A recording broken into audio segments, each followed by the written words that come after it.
What happens when a man finds himself alone at 65 degrees Celsius, struggling to survive in one of Earth's most hostile environments?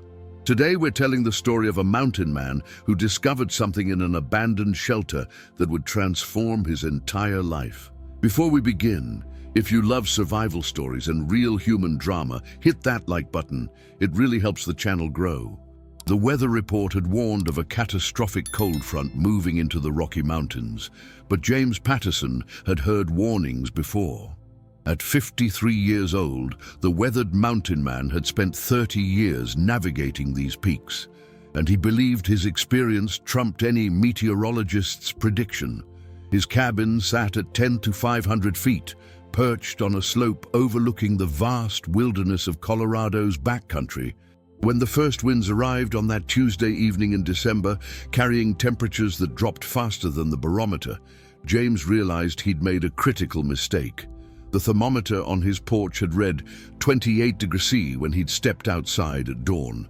By noon, it plummeted to 42 degrees. By evening, as darkness consumed the mountains and the wind became a living, howling entity, the temperature had reached 58 degrees. James stood at his window, watching the snow fall so thickly he couldn't see beyond 10 feet. His heart, usually steady and calm, began to race. The cabin's heating system had failed 2 weeks earlier. He'd planned to have it repaired, but delays had pushed the appointment into January. Now, as the cold intensified beyond anything the forecast had predicted, he understood the danger he was in. He built the fire higher, stacking every piece of wood he'd stored for the winter into the fireplace. The flames danced orange and gold, casting dancing shadows across the small living room. But even with the fire roaring, James could see his breath forming clouds in the air. The cabin's insulation wasn't designed for temperatures this extreme.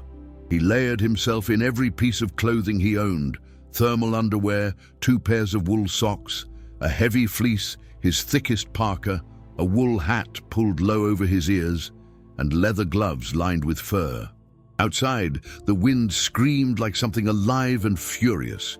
The windows rattled in their frames. James knew that stepping outside would mean death within minutes. Frostbite would set in almost immediately on exposed skin. His lungs would seize from the cold air. He was trapped, a prisoner in his own home, as nature demonstrated its absolute indifference to human survival. As midnight approached, James noticed the cabin's temperature dropping despite the roaring fire. He fed more wood into the flames, watching his precious supply diminish. The wind found every crack and crevice, whistling through gaps he'd never noticed before. A window on the north side had begun to frost over completely, ice crystals forming intricate patterns across the glass. James positioned himself near the fireplace, wrapped in blankets, knowing that this night would determine whether he survived or became another statistic in the mountain's long history of claiming lives. He thought of his daughter, Sarah, who lived in Denver. They hadn't spoken in 3 months, a rift caused by his stubborn refusal to leave the mountains and move closer to civilization. She'd begged him repeatedly to retire, to sell the cabin, to live somewhere warm and accessible. He'd dismissed her concerns as the worries of someone who'd never understood the mountains the way he did. Now, watching the fire struggle against the advancing cold, James wondered if his stubbornness had finally caught up with him. By 2 a.m., the fire was dying despite his frantic efforts to keep it alive. The wood supply was nearly exhausted, and the cabin temperature had plummeted to 35 degrees inside. Frost covered every interior surface. James's breath came in visible plumes. He realized with creeping horror that the cabin would become uninhabitable within hours. He needed shelter, real shelter, something more insulated, more protected. And he remembered something from his early years in these mountains, the old mining shelter about 2 miles down the ridge. It had been abandoned for decades, but it was built into the mountainside, carved partially into rock with a heavy wooden door and minimal exposure to the wind. It was madness to venture outside in these conditions. Every survival instinct screamed against it. But staying in the cabin meant freezing to death as the fire consumed the last of his wood. James made a decision that would alter the course of everything that followed. He dressed in every layer he possessed, wrapped scarves around his face, and gathered supplies: a rope, a flashlight, a backpack with water bottles, some food, matches, and a knife. At 3 a.m., he opened the cabin door and stepped into a world that had become entirely alien. The cold was so intense it felt like a physical assault. Wind knocked him sideways. Snow, driven horizontally by winds he estimated at over 60 miles per hour, struck his face like tiny needles. James moved carefully, using his intimate knowledge of the terrain to navigate by memory and feel rather than sight. The trail was invisible beneath the deep snow. His legs burned as he trudged through drifts that reached his thighs. The cold seemed to have a weight to it, pressing down on his shoulders, trying to drag him to the ground.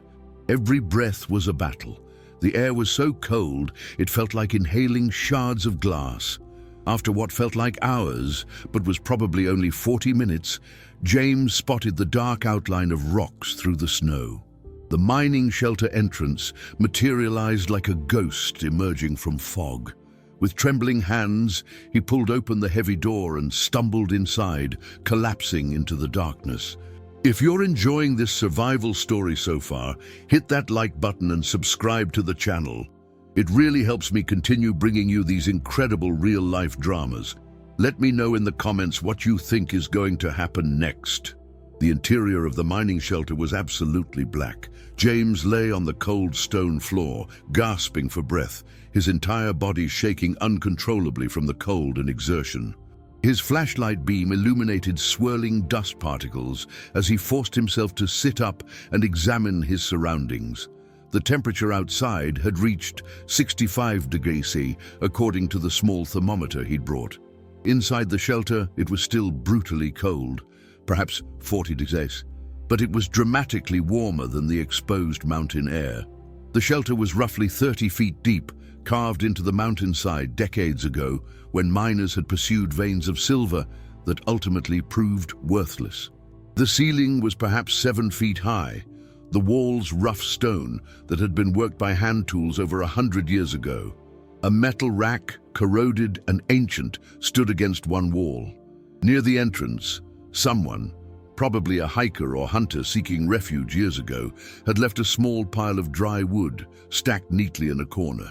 James pulled off his outer gloves carefully, examining his fingers. They were pale and numb, but not black with frostbite. Yet, he needed to get a fire started immediately. Working with numb, clumsy fingers, he arranged the dry wood in a small pile, used his lighter to ignite some dried bark, and soon had flames dancing in the darkness. The fire was small but precious, casting warm light across the stone walls and raising the temperature noticeably. As feeling began to return to his extremities, painfully, like thousands of tiny needles, James took stock of his situation. He had water, some food, matches, and now a fire. The shelter had kept him alive, but survival was still precarious. The temperature outside was still dropping. The wind howled past the entrance, and he'd need to manage the fire carefully to avoid smoke inhalation in the confined space. He partially blocked the entrance with his backpack, leaving just enough space for ventilation. Hours passed.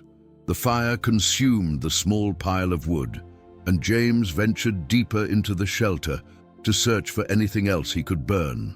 That's when he noticed it. A metal box, partially hidden behind a loose stone, wedged into a natural alcove at the back of the shelter. His heart rate increased. In 30 years of mountain life, James had learned that such discoveries were rare and often significant. With trembling hands, he pulled the box free. It was old, probably from the 1970s or 1980s, made of weathered steel with a simple latch. Inside, he found something unexpected: a journal, several photographs, and a letter sealed in plastic. The journal belonged to someone named Thomas Garrett, and the entries dated back to 1982. With the fire casting dancing shadows, James read by flashlight as Thomas's story unfolded. Thomas had been a mining engineer who'd worked at this site in his youth. But the journal revealed something more.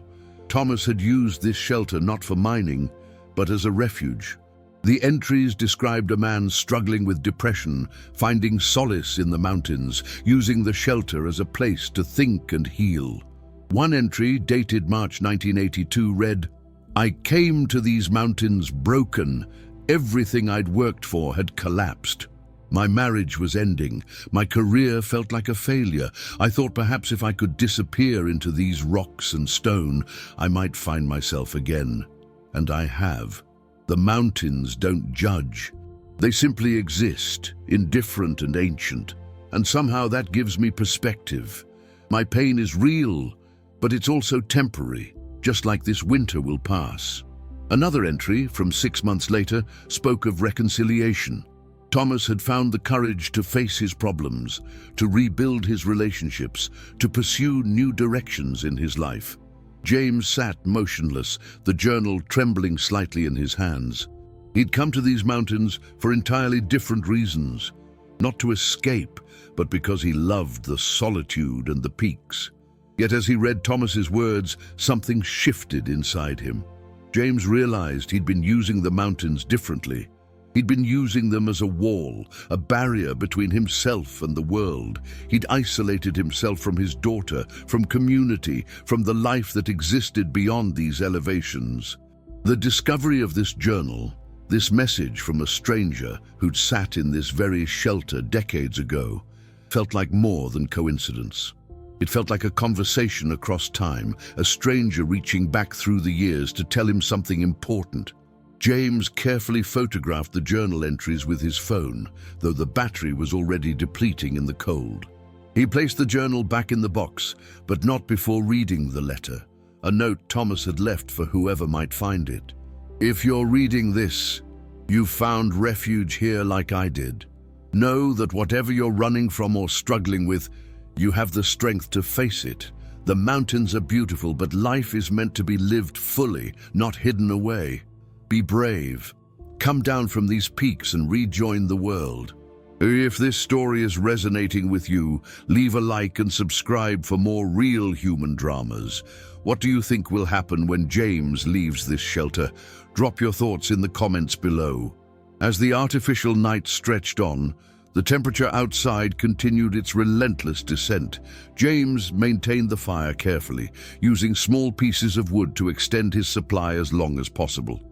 The shelter had become his entire world, roughly 30 feet of stone, firelight, and the howling wind just beyond the entrance. But his mind was anywhere but contained to those physical boundaries. He thought about Sarah constantly now. His daughter had always been the bridge between him and the wider world. She'd inherited his love of nature, but had balanced it with an openness to human connection that James had somehow lost along the way. She had a family now, 2 kids, whom James had met only a handful of times. They lived in a comfortable suburban neighborhood in Denver, the kind of place James had always silently dismissed as ordinary and uninspired. Now, sitting alone in a stone shelter in lethal cold, he wondered what he'd been so judgmental about. Sarah had called him on his birthday in October. He'd kept the conversation brief, distracted. She'd mentioned that her son, Michael, James's grandson, who was now 8 years old, had asked to visit the cabin over Christmas.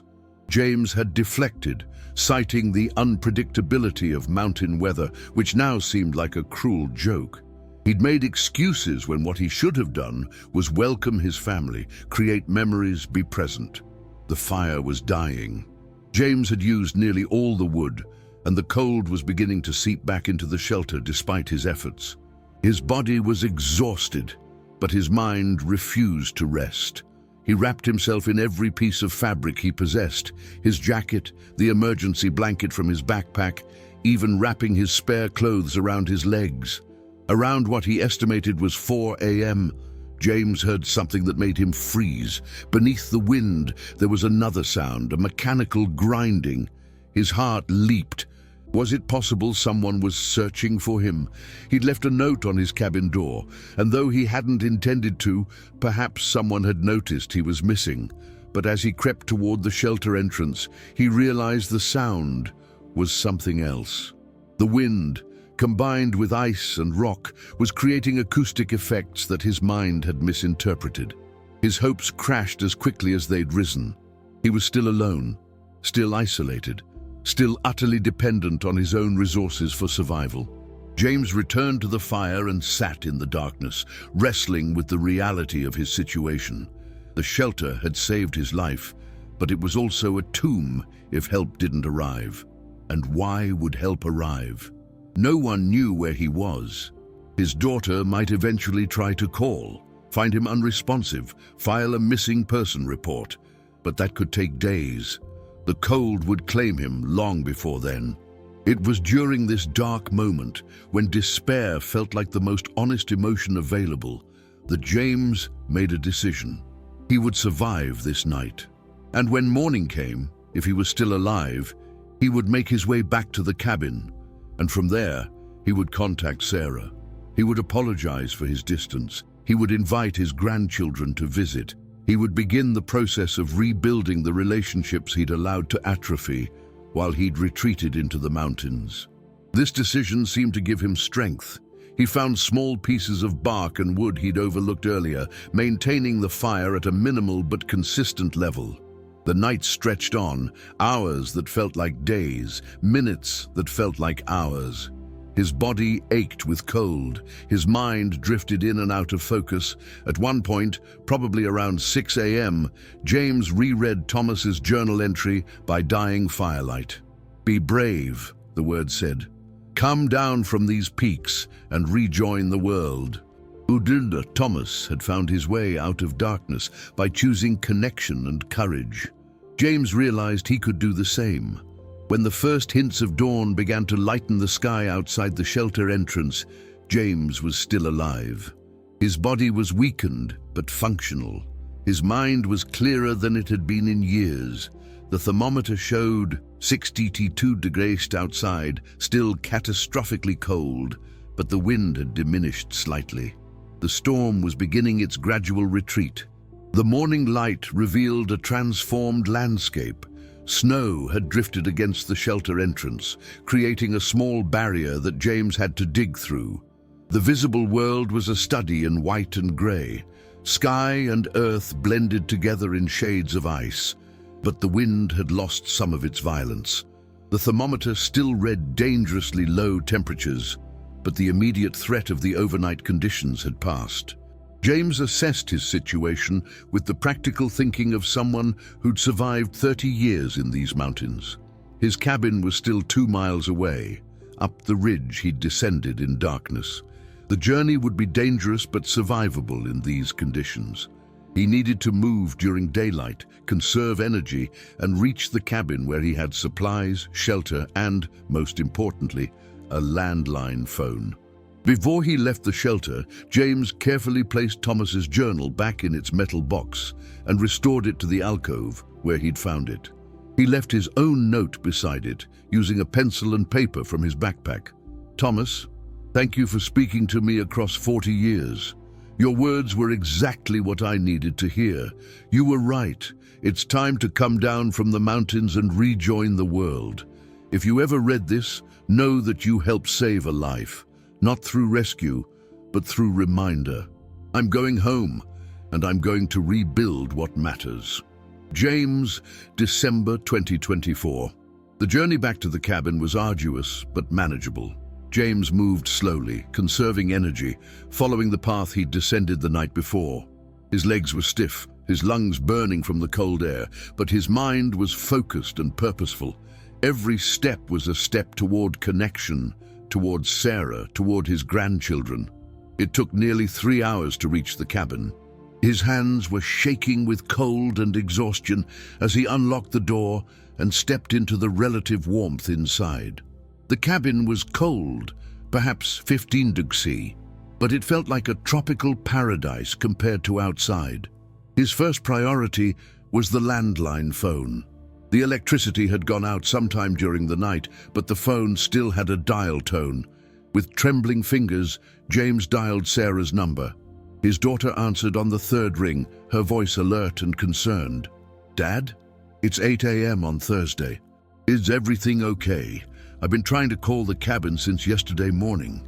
James realized then that he'd lost track of time. What had felt like an endless night had been more than a full day. His voice cracked as he spoke. "Sarah, I'm okay. I'm safe. But I need to tell you something important. I need to tell you that I'm sorry. I'm sorry for pushing you away. I'm sorry for not being present in your kids' lives. And I'm asking if you would let me come stay with you and your family. I want to get to know Michael and Emma. I want to know you again." There was a long silence on the other end of the phone. When Sarah spoke again, James could hear tears in her voice. "Dad, of course you can come. When can you leave?" "Tomorrow," James said. "I'll drive down tomorrow." The next morning, after confirming that the main roads were passable and the extreme cold had broken, James packed his vehicle with deliberate care. He moved through the cabin like someone performing a ritual, touching familiar objects one last time. The worn leather chair by the fireplace, where he'd spent countless evenings reading. The large windows that framed the mountain views he'd watched change with every season for 3 decades. The kitchen table where he'd taken countless meals alone. He took very little. Some clothes, some personal items, a few photographs, and the copies he'd made of Thomas's journal entries. But he deliberately left the cabin locked and untouched, as if preserving it exactly as it was. He wasn't abandoning it forever, he told himself, but he was stepping away from it deliberately, consciously, with intention. The mountains would still be here, the cabin would still be here, but he was choosing to leave, which somehow made all the difference. Before he drove away, James stood at the cabin's entrance and looked out at the peaks one final time. The sun was rising over the eastern ridge, casting long shadows across the snow-covered slopes. He'd spent 30 years studying these views, finding solace in their immensity, their indifference to human concerns. But now, as he looked at them with the understanding that he was choosing to leave them temporarily, he felt something unexpected: gratitude. The mountains hadn't failed him. He'd simply misused them as an excuse to avoid the harder, messier work of human relationships. "Thank you," he said aloud to the empty wilderness. "Thank you for the refuge. Now I'm ready for the world." The drive from the mountains to Denver took 6 hours. James drove slowly, carefully, his hands steady on the wheel and his mind at peace, despite the profound uncertainty of what awaited him. He'd been apart from his family for so long that he genuinely didn't know how they would receive him. Would Sarah have called and told the children to be cautious around their grandfather? Would Michael and Emma have questions he couldn't answer? Would his daughter, after years of his distance, have built walls of her own that couldn't be easily dismantled? As he descended from the higher elevations, the landscape transformed. The severe beauty of the peaks gave way to foothills, then to the sprawling suburban development of the Denver metropolitan area. He drove through neighborhoods of identical houses, past shopping centers and schools, through traffic lights and strip malls. It was so different from the isolation of his mountain refuge that it almost felt alien. But it was also, he realized, where his family lived, where his grandchildren played, where his daughter had built a life without him present. The GPS guided him to Sarah's address, a modest 2-story house in a quiet neighborhood with a well-maintained yard and a white picket fence. A child's bicycle lay on its side near the driveway, and toys were scattered across the front porch. James pulled into the driveway and sat in his vehicle for several minutes, his heart racing, his palms suddenly damp despite the cool December air. When he pulled into Sarah's driveway late that afternoon, his daughter was waiting on the porch. She was 40 years old now, James realized, with a profound start of recognition. When exactly had that happened? Time had passed in the mountains in a way that made years blur together until you looked at photographs and realized decades had escaped. She looked like her mother, who'd passed 10 years earlier. That resemblance struck him forcefully. Sarah had her mother's dark hair, her mother's way of tilting her head when she was thinking. He'd forgotten how much his late wife's presence had lived on in their daughter. Beside Sarah stood Michael and Emma, his grandchildren, looking shy and uncertain about this grandfather they barely knew. Michael was tall for 8, with his mother's dark hair and curious eyes. Emma was smaller, more delicate, with blonde hair that suggested she looked more like her father's side of the family. James stepped out of the vehicle and walked toward them with measured steps, suddenly acutely aware of how he must look. Weathered and aged, calloused hands, lines etched deeply into his face from years of mountain sun and wind. He was wearing his mountain clothes, still carrying the faint smell of wood smoke and snow. "Hey," James said simply, his voice rough from disuse. "I'm your grandfather, and I'm really happy to finally be here."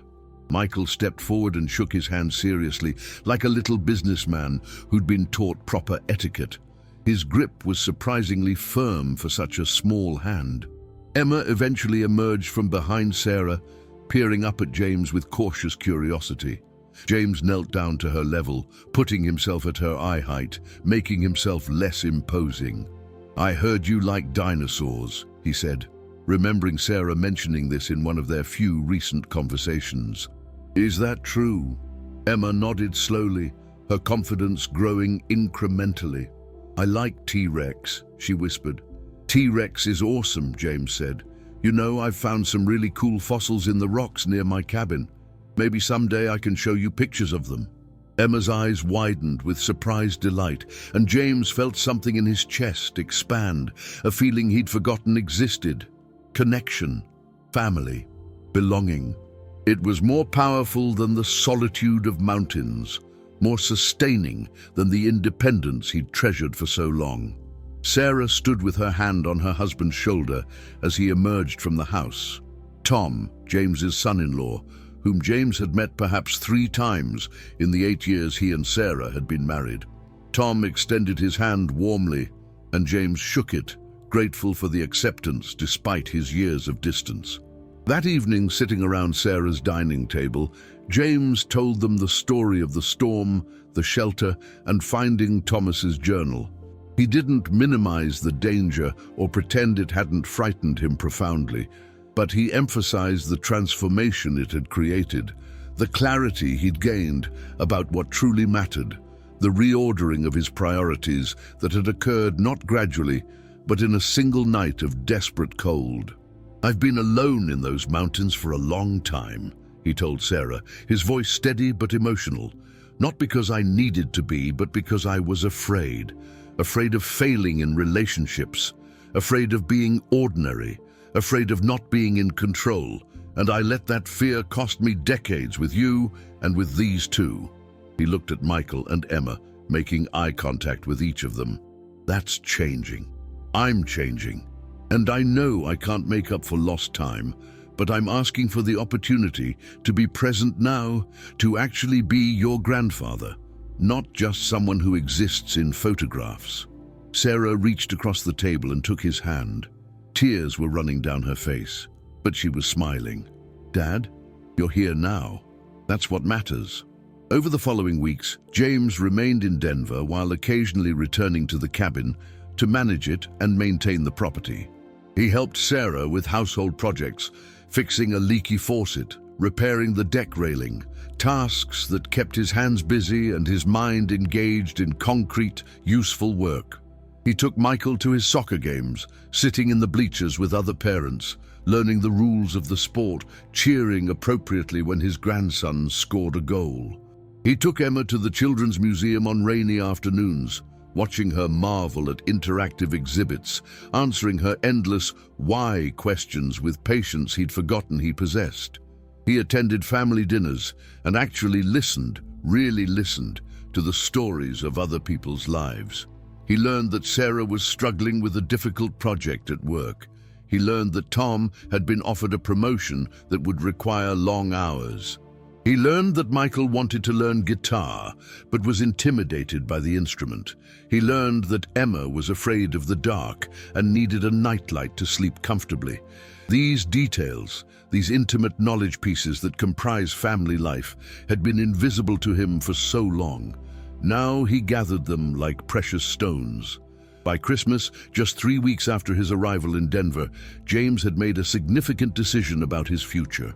He would rent the cabin out to tourists during the winter months when isolation could be dangerous, and to outdoor enthusiasts and adventurers during the warmer months when the cabin could serve as a mountain retreat and base camp. He would spend significant time in Denver with his family, perhaps 3 weeks per month, and use his remaining time to maintain the cabin and continue his connection to the mountains. He would maintain his love for the wilderness, but he would do it in balance, in integration with his connection to people who loved him. On Christmas morning, Michael gave him a gift, a framed photograph of the 4 of them together, taken during one of their recent outings to a local park. They were all smiling genuinely at the camera. James's arm was around Michael's shoulders. Sarah was holding Emma, who was making a silly face. Tom stood beside them, his hand on James's shoulder. It was a perfect representation of what James had found in his first month: family, acceptance, belonging. James looked at that photo and felt tears roll down his weathered cheeks. His life had fundamentally changed because he'd been brave enough to step down from his mountains and rejoin the world. And somehow, impossibly, his family had been waiting to receive him with open arms. 3 months had passed since James's harrowing night in the mountain shelter. Winter had released its grip on Colorado, and spring brought warmer temperatures, melting snow, and new growth emerging from the earth. James stood in his cabin on a Saturday morning in March, preparing for visitors. But these weren't tourists eager for a mountain retreat. They were his family, arriving for the first time to spend a weekend together at the place that had been his solitary kingdom for so long. Sarah had encouraged James to do something he'd never considered: share his story publicly. She'd introduced him to a producer at a local media company who was interested in creating a podcast series about transformative life experiences. The producer's name was Daniel, a man in his 50s who'd himself experienced a major life transformation after a serious health scare. Daniel had listened to James's entire story over coffee one morning and had responded with genuine emotion. "This is exactly what people need to hear," Daniel had said. "We live in a culture that celebrates isolation as self-reliance, that treats vulnerability as weakness. Your story is a counter-narrative. You survived in the mountains, but you needed people to truly live. That matters." James had been hesitant at first, uncomfortable with attention and vulnerability, worried that sharing something so personal might trivialize it or turn it into entertainment. But then he thought about Thomas, about how a stranger's words written in a journal 40 years ago had potentially saved his life. Perhaps his story could do the same for someone else who was standing at a crossroads, considering whether to continue isolating or take the risk of reconnection. The podcast episode had aired 2 weeks earlier and had resonated with far more people than James could have anticipated. The media company reported that it had been downloaded over 50,000 times in its first week, an enormous number for a niche podcast. More importantly, James had received dozens of emails and messages from people who'd heard his story and been moved by it. Some were people who'd isolated themselves from family, inspired by James's example to rebuild those relationships. One email came from a man named Robert, who'd written, "I heard your story and realized I've been making the same mistakes. I called my brother yesterday. We hadn't spoken in 5 years. We both cried on the phone. We're meeting for dinner next week. Thank you for giving me permission to be vulnerable." Others were people struggling with depression or burnout who'd found hope in his message about taking refuge and then finding the courage to leave the refuge and face the world. A woman named Jennifer had written, "I've been thinking about leaving my job and my city to disappear into nature permanently. After hearing your story, I realized I was running away from my problems rather than toward anything positive. I'm going to see a therapist instead." One message had particularly moved James because it came from someone unexpected. It was from a woman named Patricia, who was 62 years old, the same age James was now. She'd written, "I heard your story, and I realized I've been doing exactly what you were doing, hiding in my work, avoiding my family, telling myself I was content alone. I called my son yesterday and apologized for missing so many important moments in his life. We're going to visit each other next month. Thank you for reminding me that it's never too late to change. I'm 62 years old, and I didn't think I had time left to rebuild my relationship with my son. Your story showed me that I do." James had responded to Patricia's email personally, and they'd begun corresponding regularly. Her journey toward reconnection with her family had become a mirror of his own, and he found genuine meaning in offering her encouragement and sharing what he'd learned. James had decided to start a small foundation focused on mental health resources and family reconciliation programs.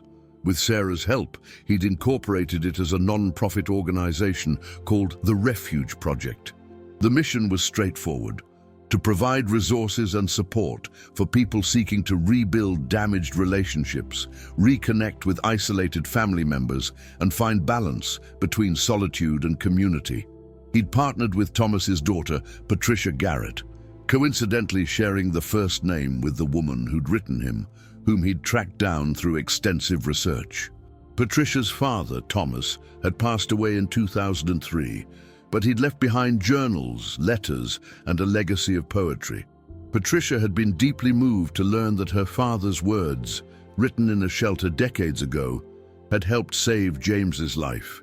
"My father always believed that solitude should be temporary refuge, not permanent residence," Patricia had told James during their first phone conversation.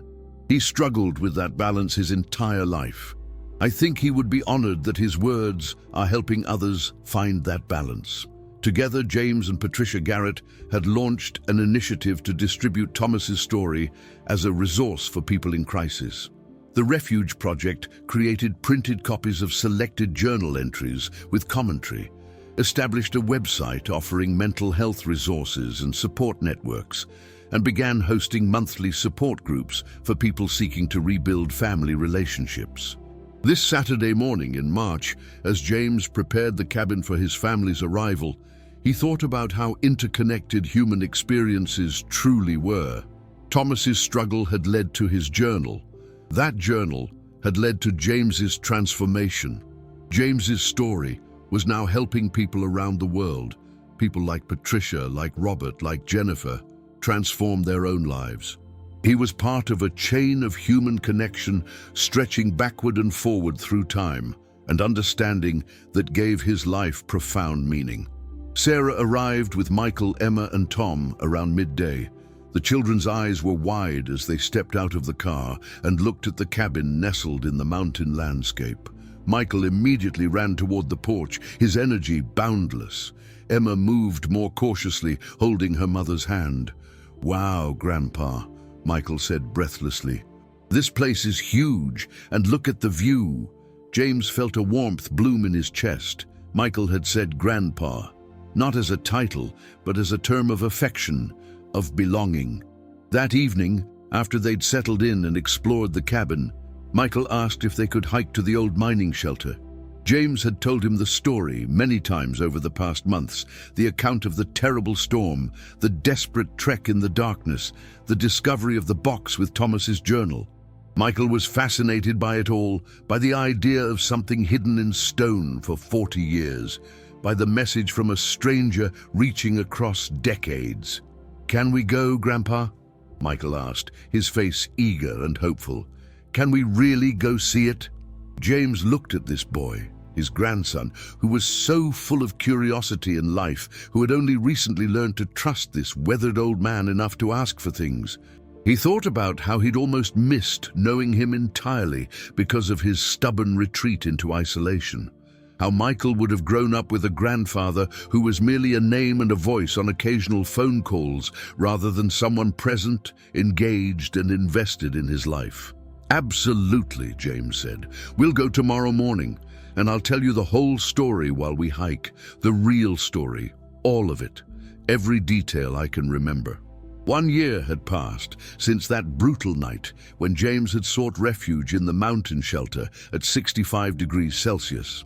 The cabin had been transformed from a solitary retreat into a gathering place for family and community.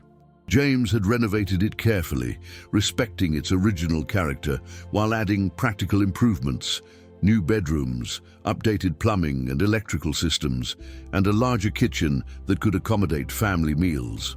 He'd furnished it with comfortable furniture rather than the sparse, austere furnishings it had contained during his years of isolated residence.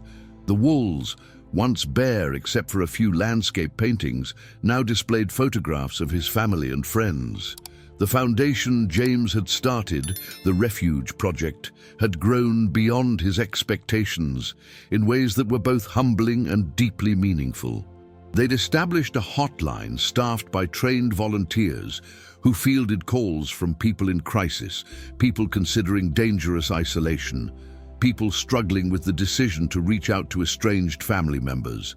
They'd created support groups that met monthly in Denver, Boulder, and Fort Collins, gatherings where people could share their stories of reconnection, healing, and the difficult but rewarding work of rebuilding relationships.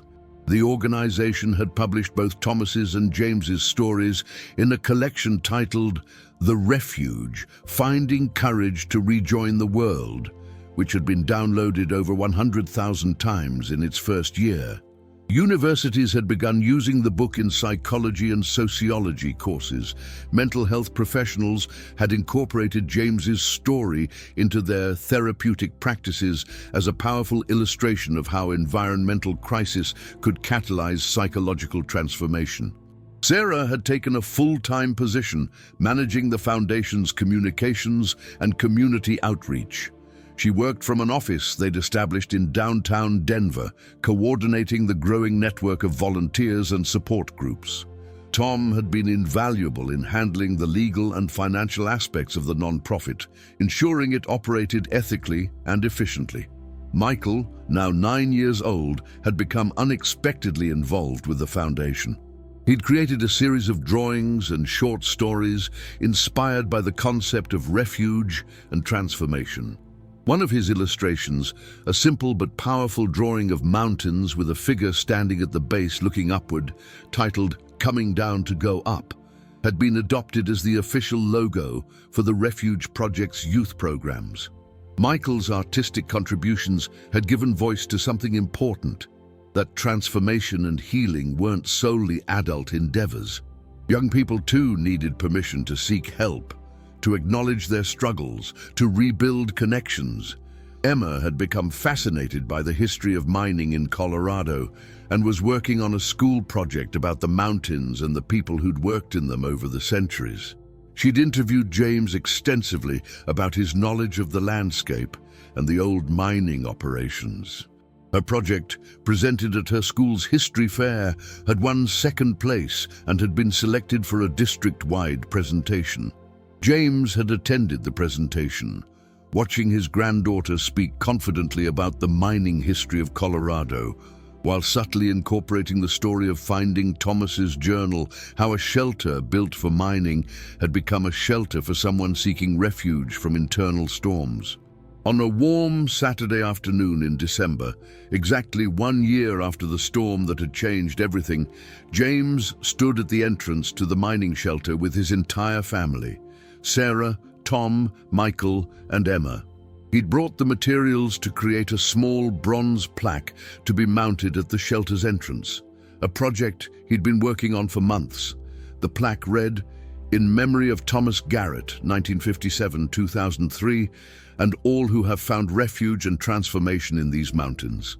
This shelter, built by miners seeking precious metals, became something more precious: a refuge for a troubled soul who learned that the greatest wealth is human connection.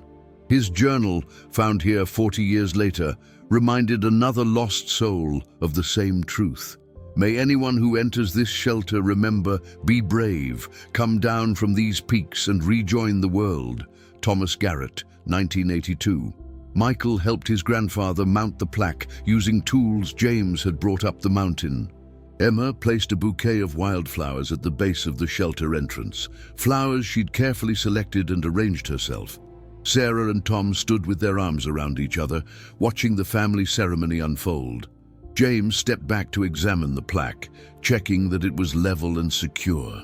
The bronze caught the afternoon sunlight, gleaming like something precious, like exactly what it was.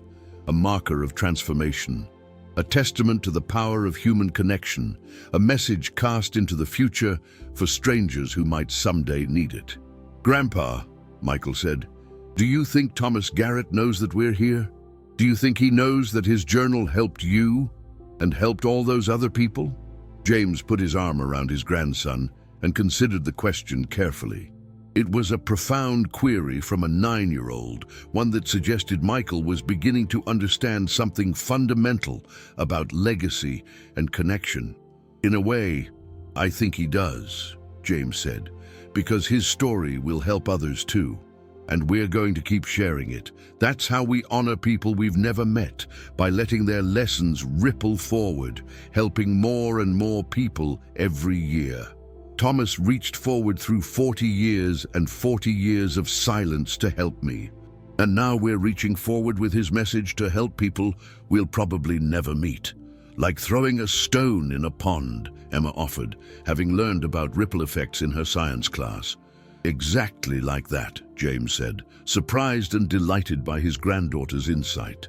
"One stone creates ripples that spread outward and outward until they touch the entire pond."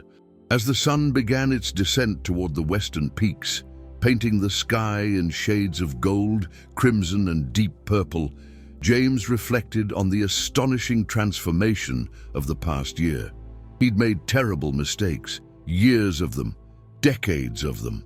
He'd hurt people by pushing them away, by choosing mountains over meaningful human connection.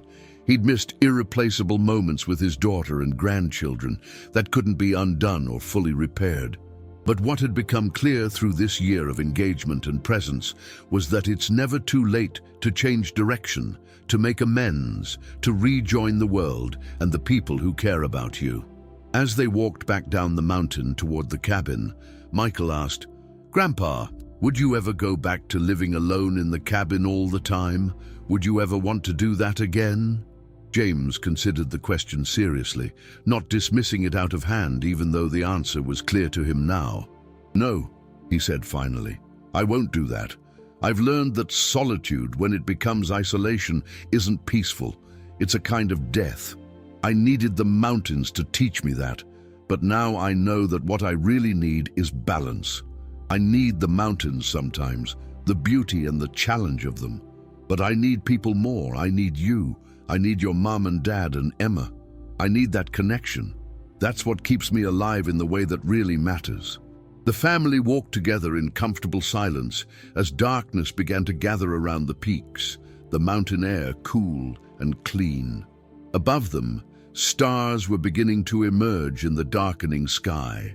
James walked between Michael and Emma, holding their hands, feeling the simple physical connection of his grandchildren's trust. His heart, which had been cold with isolation for so many years, had thawed completely. In that thawing, he discovered that the warmth of human connection was worth infinitely more than the solitude of the highest peaks. The greatest courage, he'd learned, wasn't found in surviving the most extreme conditions. It was found in the vulnerability of letting others into your life, of admitting your failures, of choosing genuine connection over comfortable isolation. Behind them, the plaque caught the last light of the setting sun one final time before darkness claimed it, and Thomas's words stood as an eternal testament to the transformative power of human courage. "Be brave. Come down from these peaks and rejoin the world."